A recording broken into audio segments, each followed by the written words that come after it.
Bien, hola chicos, ¿cómo están? Buenas tardes, espero se encuentren muy bien, espero estén con muchas ganas de seguir trabajando, de continuar trabajando. Recuerden que el aprendizaje, chicos, no se obtiene de la noche a la mañana, se requiere de mucha paciencia para conseguir los objetivos que nos trazamos. Esto de aprender seguramente eh, no es fácil, ¿no? Muchas veces nos dan ganas de sencillamente hacer lo fácil y dejar a un lado lo difícil, lo complicado. Pero si hiciéramos todos eso, pues el concepto de esfuerzo sencillamente no existiría, ¿no? Es que el esfuerzo en realidad es un ente depurador. Solamente consiguen los objetivos aquellas que hayan conseguido un nivel apropiado de esfuerzo. Aquellos que no consiguen, aquellos que no consiguen esforzarse, seguramente van a ser parte de un gran grupo, es decir, de la mayoría. Aquellos que consigan esforzarse, aquellos que verdaderamente se esfuercen, van a ser parte de un grupo selecto. El profesor es la persona que se encarga de motivar, aparte de adiestrar o enseñar, de motivar a los alumnos para que consigan eso, para que traten de pertenecer a ese grupo selecto. Los profesores no somos perfectos, pero sí podemos hacer o crear alumnos que pertenezcan a grupos selectos. La idea es que todos pertenezcamos a ese grupo. Así que chicos, siempre hay que esforzarnos, hay que dejar el máximo esfuerzo en lo que tengamos como objetivo, sin importar si ello conlleva a resultados inmediatos, ¿no? Porque las cosas se consiguen muchas veces con calma, con paciencia, y esto de aprender pues requiere de ello, requiere de mucha paciencia. No se desmotiven chicos si los ejercicios no les salen al inicio. Lo que sí deben hacer es esforzarse. De mi parte, yo siempre valoro el esfuerzo que el alumno le pone al cumplimiento de sus tareas. Hay veces veo que el alumno deja en blanco los ejercicios, simplemente puso no entiendo y con ello piensa de que va a aprobar. Pues hay alumnos que son todo lo contrario, desarrollan. Lamentablemente no les ha salido del todo bien, pero se ve un esfuerzo. Entonces ese alumno no puede desaprobar porque hay un esfuerzo de por medio. El alumno está en camino a aprender. Y hay alumnos que también están muy bien, pues dominan muy bien el tema, porque seguramente ya antes han hecho el esfuerzo requerido. ¿De acuerdo, chicos? ¿Qué tenemos para el día de hoy? Vamos a hablar sobre las reacciones químicas. ¿Qué son las reacciones químicas? Cuando nosotros mezclamos la sal en el agua, pues obtenemos agua salada. El agua y la sal vienen a ser los ingredientes y el agua salada, pues el resultado de esos ingredientes. Eso no es una reacción química. Profe, ¿y para qué nos da ese ejemplo si eso no es una reacción química? Porque a partir de ello vamos a entender una reacción química. Entonces surge la pregunta, ¿por qué el agua salada o el hecho de combinar el agua con la sal no es una reacción química? La respuesta es la siguiente. No es una reacción química porque al final la sal sigue estando ahí. ¿Por qué? Porque tú puedes probar el agua y te das cuenta a partir del gusto que la sal está ahí. El agua también está ahí. Es decir, la sal no se ha transformado, no se ha convertido en otra cosa que no sea sal. Lo único que ha pasado es que el agua y la sal se han unido, se han enlazado físicamente, pero no es una reacción química. Y si no es una reacción química, quiere decir que esto es reversible. Quiere decir que yo puedo nuevamente separar el agua de la sal como, calentando el agua se va a evaporar y la sal se va a quedar en el fondo. Y así pues ya he conseguido la separación nuevamente. Luego esa agua evaporada la puedo capturar, condensarla, enfriarla, ¿no? Y hacer que nuevamente sea líquida y ya separé la sal del agua. ¿Se dan cuenta? Eso no es una reacción química, porque la sal sigue estando ahí. el agua también. Si fuera una reacción química, lo que pasaría es que la sal se transformó en otra cosa, el agua se transformó en otra cosa, diferente a lo que era inicio. Un ejemplo hipotético puede ser que cuando yo coloqué la sal en el agua, la sal dejó de ser sal y se convirtió, hipotéticamente hablando, en azúcar. Se convirtió en azúcar y el agua, que era agua, se convirtió en algún combustible, digámoslo así. ¿Se dan cuenta? Las sustancias iniciales son totalmente diferentes a las sustancias finales en una reacción química.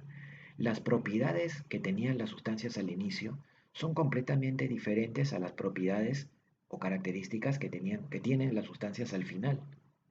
Entonces eso sí sería una reacción química, porque la naturaleza de las sustancias se ha alterado totalmente, se cambió totalmente ya.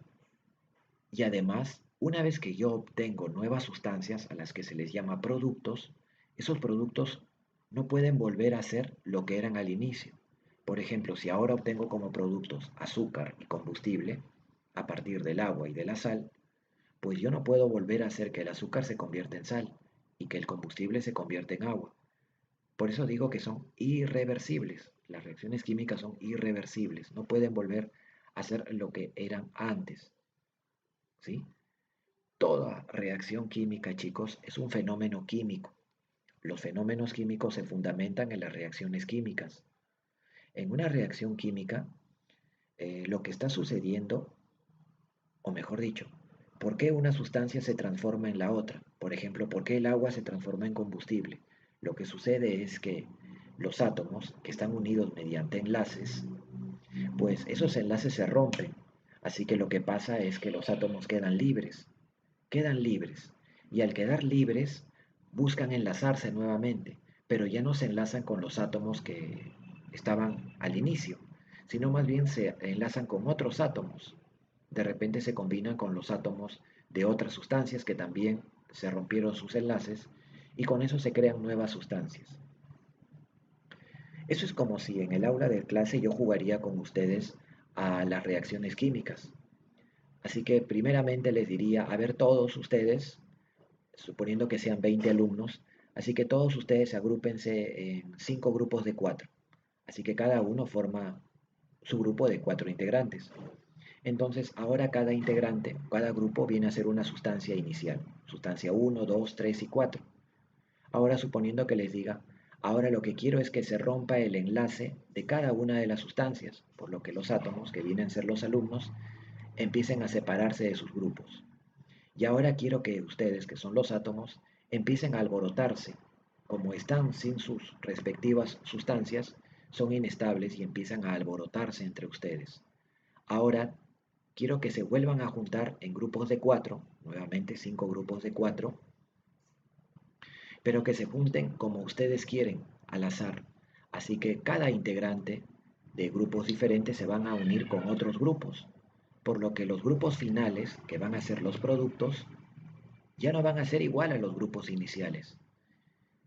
Esto, chicos, es la idea de una reacción química y es lo que pasa con los átomos cuando se someten a una reacción química. Las moléculas cuando entran, ¿qué sucede? Los enlaces se rompen, por lo que los átomos quedan libres, como ustedes, ¿no?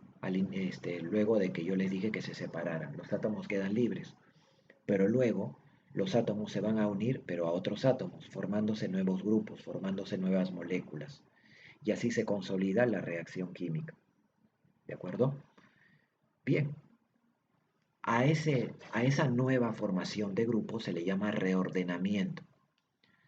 Tengan en cuenta que también el número de átomos o el número de alumnos se conserva, solo que los alumnos o los átomos, estoy haciendo una analogía, pues están pero ya formando nuevos grupos o nuevas moléculas.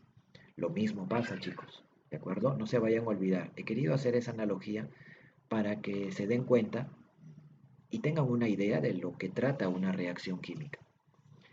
En una reacción química no se les llama ingredientes a las sustancias iniciales, sino más bien se les llama reactantes, que son algo así como los ingredientes cuando tú vas a preparar, pues, no sé, un postre, ¿no?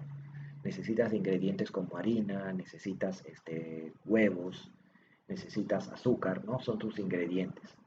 Y ya en sí, el queque o el postre, ¿no? Ya viene a ser el producto o los productos, ¿no? Por ejemplo, aquí en la figura tenemos una reacción química, ¿ven? Aquí están los reactantes, sulfato de cobre, agua y aluminio. Al final los reactantes se han convertido en productos. Y fíjense, el aluminio desplazó al cobre, ahora se forma el sulfato de aluminio. El agua rompió sus enlaces, el hidrógeno quedó libre y el cobre también quedó libre. ¿Se dan cuenta? O sea, los átomos al inicio y al final son los mismos, solo que se han unido a otros grupos, a otras moléculas, formándose nuevas sustancias. Por lo que la apariencia final de la sustancia es totalmente diferente, ¿se dan cuenta? A la que teníamos al inicio.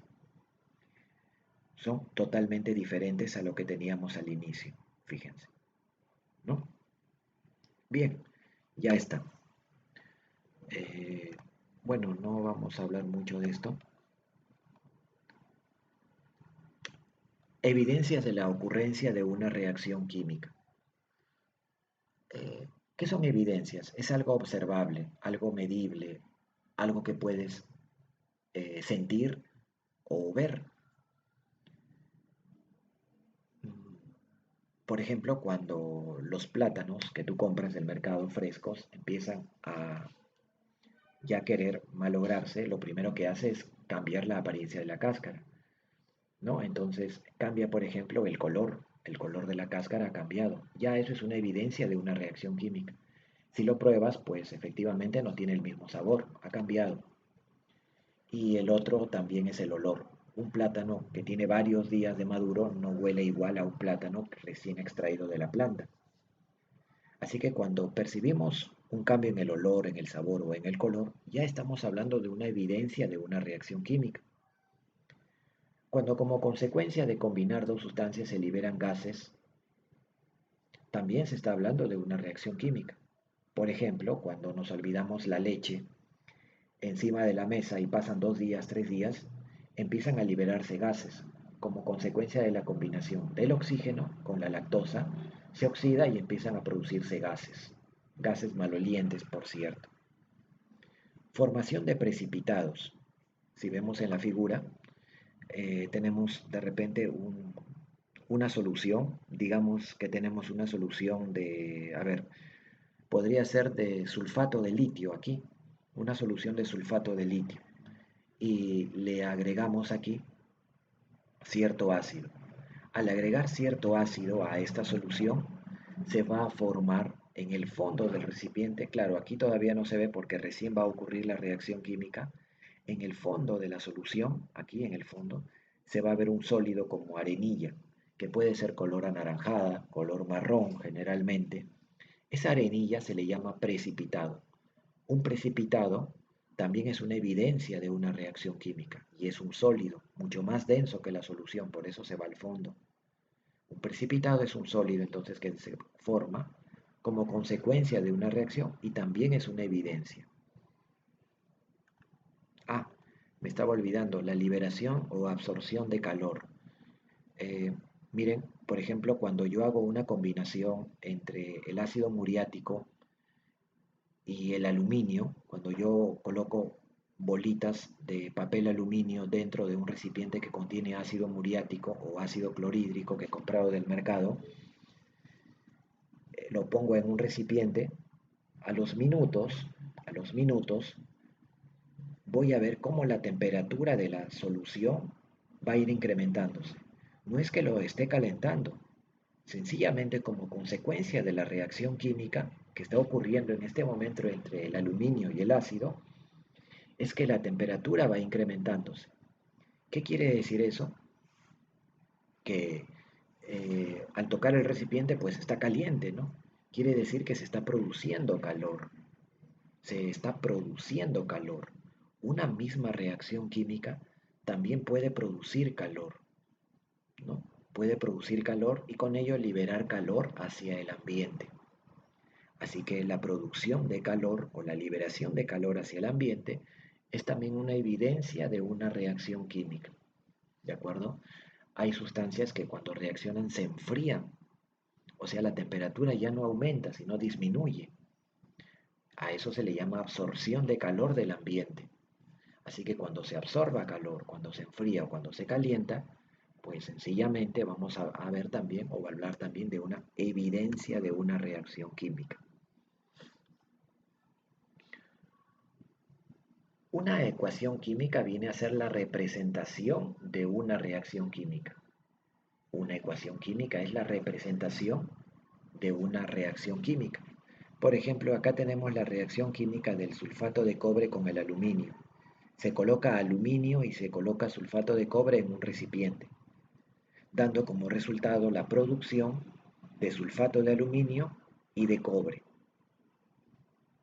¿Cómo se puede representar esto en una hoja de papel? Pues mediante una ecuación química que está acá. A este conjunto de cuatro sustancias se le llama ecuación química, donde estos números de color rojo vienen a ser los coeficientes estequiométricos, que son números enteros. No se debe agregar números fraccionarios o decimales, ¿de acuerdo? Se les llama coeficientes.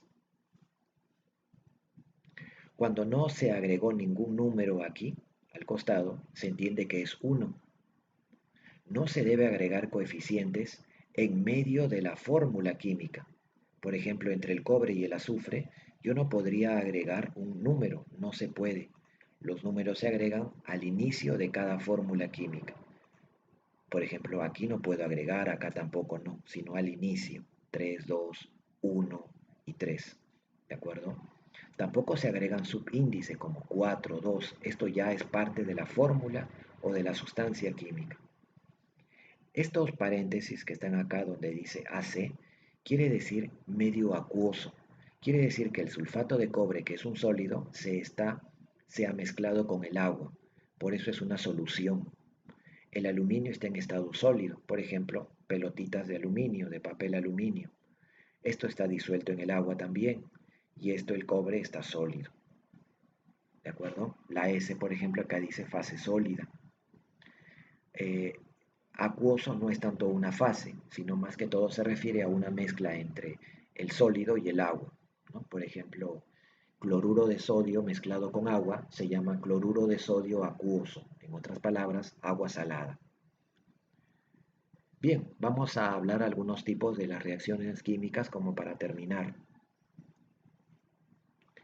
Reacción de síntesis o adición, miren, es bien fácil. Es cuando un conjunto de sustancias genera una sola.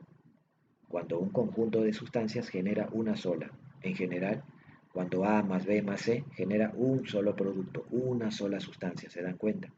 Pueden haber dos o más sustancias, pero al final se genera siempre una. Se le llama reacción de síntesis o de adición. La otra es su versión opuesta, la reacción de descomposición. Reacción de descomposición. Esto es cuando una sustancia se descompone en varias sustancias. Esa descomposición de la sustancia se puede dar, por ejemplo, por calentamiento. Yo caliento el permanganato de potasio, esta de acá, lo caliento y se descompone en estas dos sustancias que están acá, en estas tres. ¿Cómo la descompongo? Calentándola. Ven acá. Acá tengo el permanganato, que está acá, KMnO4, lo caliento y se produce K2MnO4 y el MnO2. ¿No? Esto se produce, aparte de oxígeno también, que eso se va en forma de gas. Así se descompone, pero también se puede descomponer como consecuencia de la electricidad, electrólisis. El sodio líquido, o sea, la sal derretida, le conecto a la corriente y se produce sodio y cloro. Se ha descompuesto con corriente, ya no con calor, sino con corriente. Y la otra es por la luz. Por ejemplo, el peróxido, por acción de la luz, se descompone en agua y en oxígeno. La tercera es la de desplazamiento simple. Aquí una sustancia desplaza a la otra. La forma general es A más BC se forma AC más B. ¿Qué quiere decir eso? Quiere decir que la sustancia que está solitaria, la sustancia simple, desplaza a esta sustancia B y se queda con C, de tal manera que obtengo AC y el B que estaba acá se queda solito. La sustancia A desplaza a la B, ¿por qué? Porque es más reactiva químicamente que la B. es más reactiva químicamente que la B, así que la C prefiere quedarse con la A y dejar a la B que siga su camino.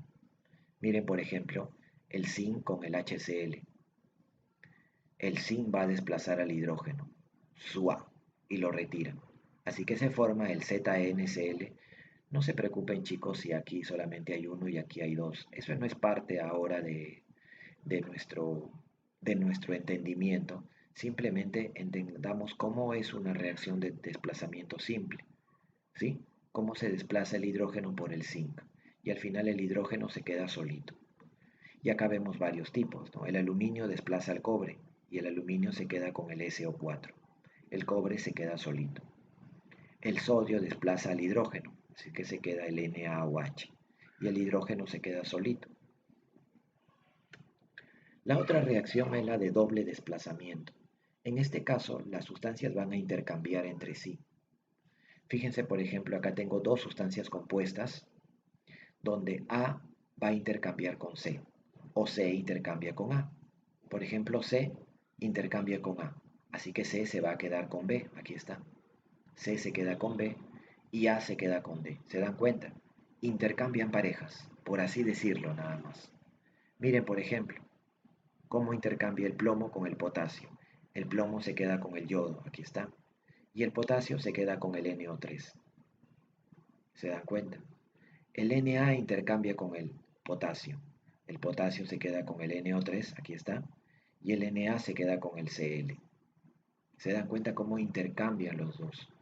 Como los dos son los que intercambian, por eso se llama desplazamiento doble. ¿Saben qué?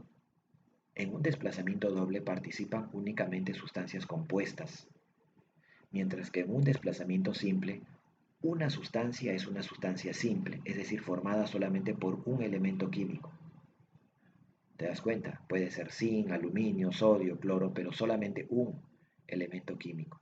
En cambio, en un desplazamiento doble participan como mínimo dos elementos químicos. Dos elementos químicos. Acá participan más, pero son sustancias compuestas. Bien,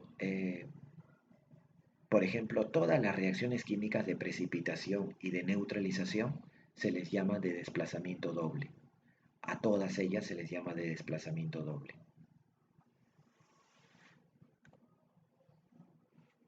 Hace rato les hablaba también de reacciones que involucran la absorción o la liberación de energía.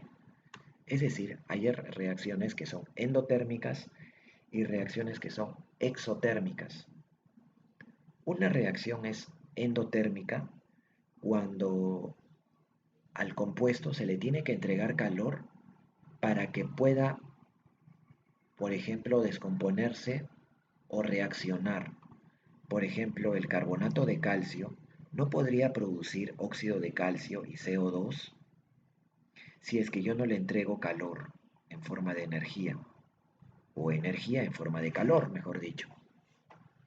Si yo no entrego calor, el CaCO3 no se descompone, se queda nada más y yo no podría obtener el óxido de calcio y el dióxido de carbono. Así que como necesita calor, le llamo reacción endotérmica. ¿De acuerdo?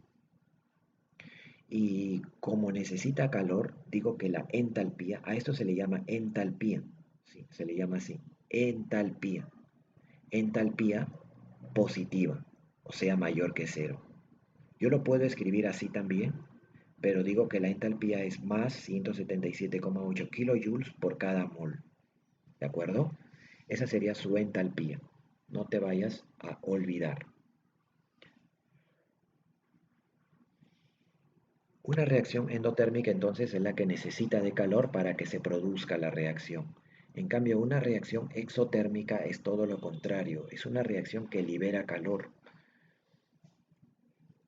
Por ejemplo, la combustión del metano produce el CO2 y el agua. Acá es CO2, ya hay una pequeña corrección, es CO2 y el agua. Y se produce esta cantidad de calor, ¿no? Esta cantidad de energía se produce. Esta energía sirve, por ejemplo, para mover una determinada máquina. El metano es un combustible, así que como consecuencia de su reacción con el oxígeno, libera esta cantidad de energía. Con esta energía se puede mover una determinada máquina, por ejemplo, ¿no? O tal vez algún artefacto, o una cocina, etcétera, ¿no? Es energía. ¿Y cómo se representa? Se representa con una entalpía, pero ahora de valor negativo. El negativo quiere decir que la reacción química está liberando energía. Y el positivo quiere decir que la reacción química está absorbiendo energía. Un tipo particular de reacción exotérmica es la reacción de combustión. La reacción de combustión es un tipo particular de, de reacción exotérmica. Las máquinas, por ejemplo, necesitan de que el combustible combustione para que puedan liberar energía. Por ejemplo, acá tengo el metano que reacciona con el oxígeno y libera CO2, agua y calor. Por eso es exotérmica. Cuando una sustancia libera CO2 y agua, digo que la combustión es completa. ¿Y por qué completa? Porque se ha agregado suficiente cantidad de oxígeno, o mejor dicho, oxígeno en exceso. Entonces eso causa que la combustión sea completa, o sea, se ha producido CO2 y agua. Pero cuando la cantidad de oxígeno es deficiente para que se descomponga o combustione el metano, entonces únicamente se produce el monóxido de carbono y el agua, ¿de acuerdo? Y también se libera calor, pero no se produce dióxido de carbono, sino más bien monóxido de carbono. A eso se le llama combustión incompleta.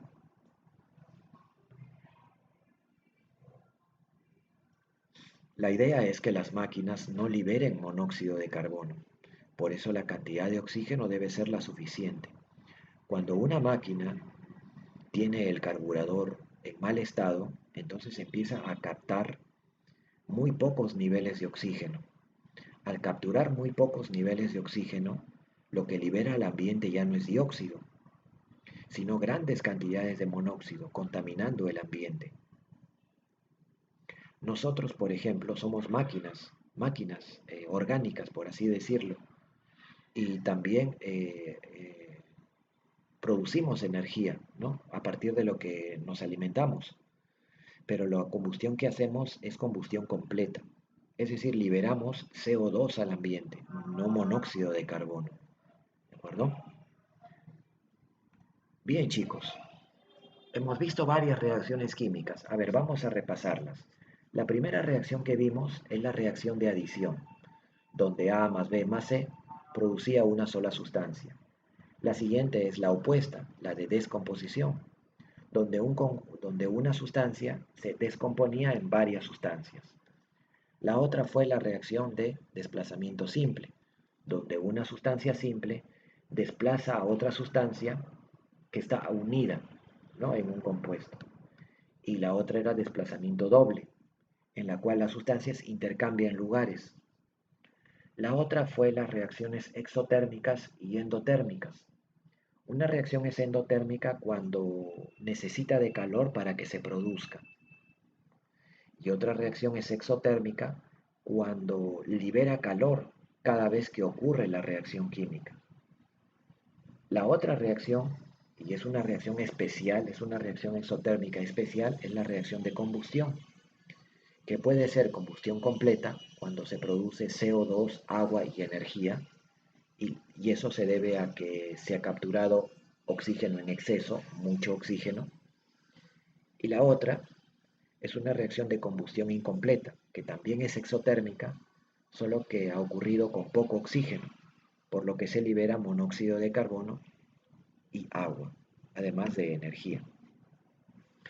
Bien, vamos a desarrollar los ejercicios rápidamente. Vamos a desarrollar los ejercicios rápidamente.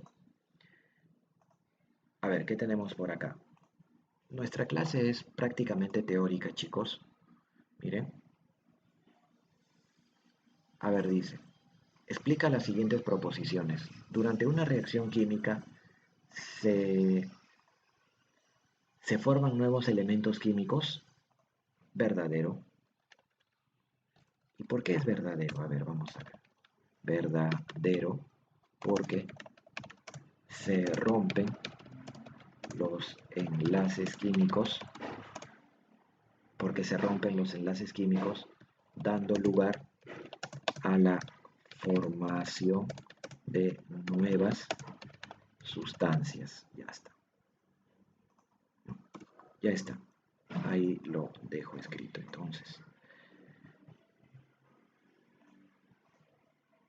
El siguiente dice, cuando se produce una reacción, se rompen y se forman nuevos enlaces químicos. Verdadero.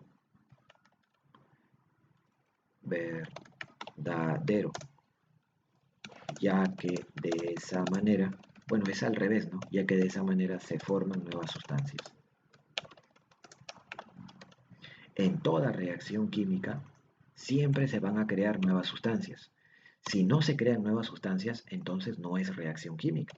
Por ejemplo, cuando mezclamos agua con sal, no es una reacción química porque no se están formando nuevas sustancias.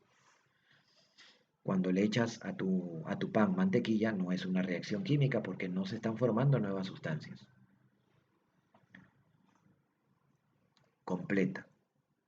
A las sustancias que inician una reacción química se llaman ingredientes o reactantes. ¿Qué opinan? Se llaman reactantes, que son análogos a los ingredientes. Y las sustancias que se forman se llaman productos. Así se llaman. Se llaman productos, ¿ya? A las sustancias que se forman se llaman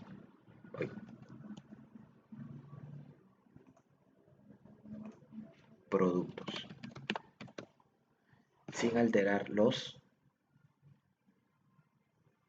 átomos. ¿Ya? Sin alterar.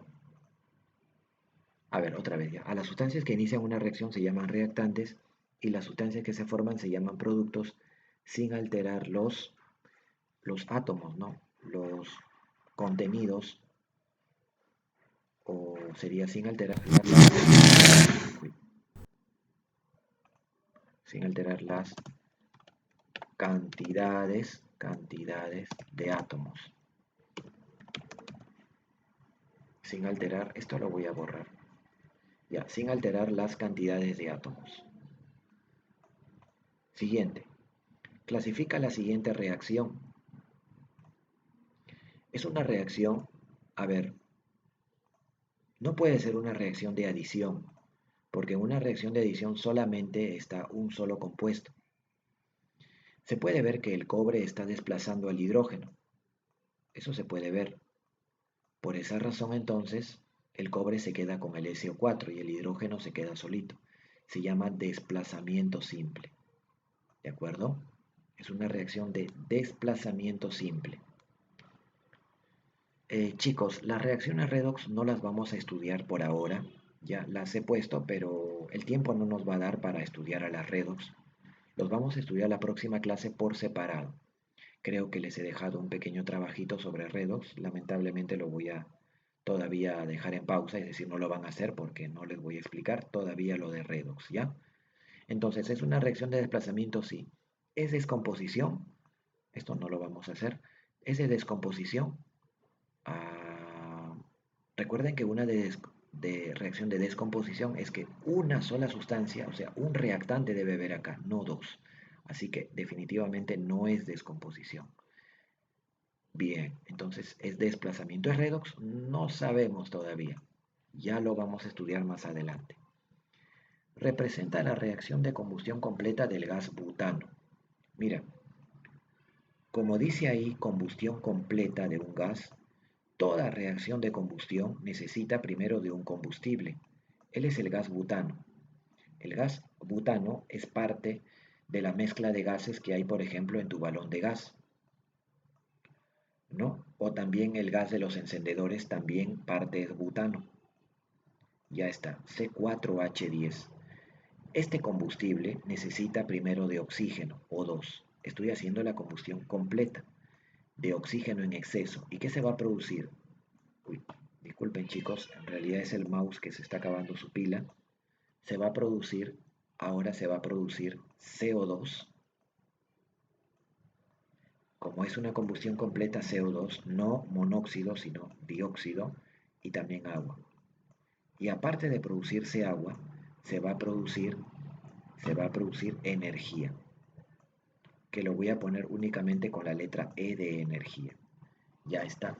Esta sería la reacción de combustión completa de el gas butano. Ahí está. No lo vamos a balancear todavía, lo vamos a dejar ahí.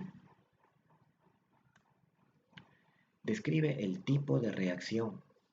Fíjate, se puede ver que el zinc nuevamente está desplazando al hidrógeno y se queda con el cloro y el hidrógeno se queda solito. Así que definitivamente es un desplazamiento simple. Ahora, también se ve que está liberándose energía, porque la cantidad de energía se ha escrito en la parte de los productos. Mira, cuando la energía se escribe en la parte de los productos, aquí, a la derecha, después de la flecha, entonces se le llama reacción exotérmica. Cuando la energía se escribe en la parte de los reactantes, o sea, a la izquierda de la flecha, es endotérmica. Entonces fíjate dónde han escrito la energía, a la derecha, por lo que no puede ser endotérmica. Si es redox o no, eso lo veremos después. Así que hasta ahora estamos seguros que es la 3. Ya está. No lo vamos a ver. Tampoco lo vamos a ver. Ya había preparado la clase, chicos, para ver exotérmica, pero el tiempo no nos da. Y si lo hago, lo voy a hacer apurado y no me van a entender. Y eso no es el objetivo. Más importante que avanzar es comprender. Eso lo tengo muy en claro, chicos. Así que eso vamos a hacer. En la reacción mostrada determina qué elementos varían su estado de oxidación. Nada más, chicos. Bien. Lo que les voy a pedir es que trabajen este ejercicio que está acá. ¿De acuerdo? La número 3. ¿No? Este le voy a poner, no se me vayan a olvidar. No se hace. ¿Ya? Les voy a entonces aligerar un poco la carga. Ya, esta no se hace. Todavía no se hace. Lo vamos a postergar. Y esta tampoco se hace. ¿Ya? Acuérdense, por favor, la 1 y la 2 no y no. Y la 3 sí. Esta sí me la van a trabajar. Inclusive me la van a balancear. ¿Ya? Profe, ¿cómo balancear? A ver, les doy el reto a ustedes que investiguen cómo se balancea una ecuación química. De todas maneras, yo les voy a explicar en el capítulo respectivo, pero me interesa que den su mejor esfuerzo para balancearla. A ver, chicos, por favor, los reto. Bien, chicos, eso sería todo, no hay más. Espero la clase les haya gustado, espero hayan comprendido y espero me practiquen también la clase. Y sobre todo, chicos, no se olviden, por favor, la forma de presentación de los ejercicios, que sea ordenado, que sea visible, buena letra, las imágenes derechas, por favor, no me manden imágenes distorsionadas o inclinadas porque no se ven. Bueno, chicos, nada más. Cuídense, por favor, pórtense bien y nos vemos la próxima semana. Un abrazo para todos.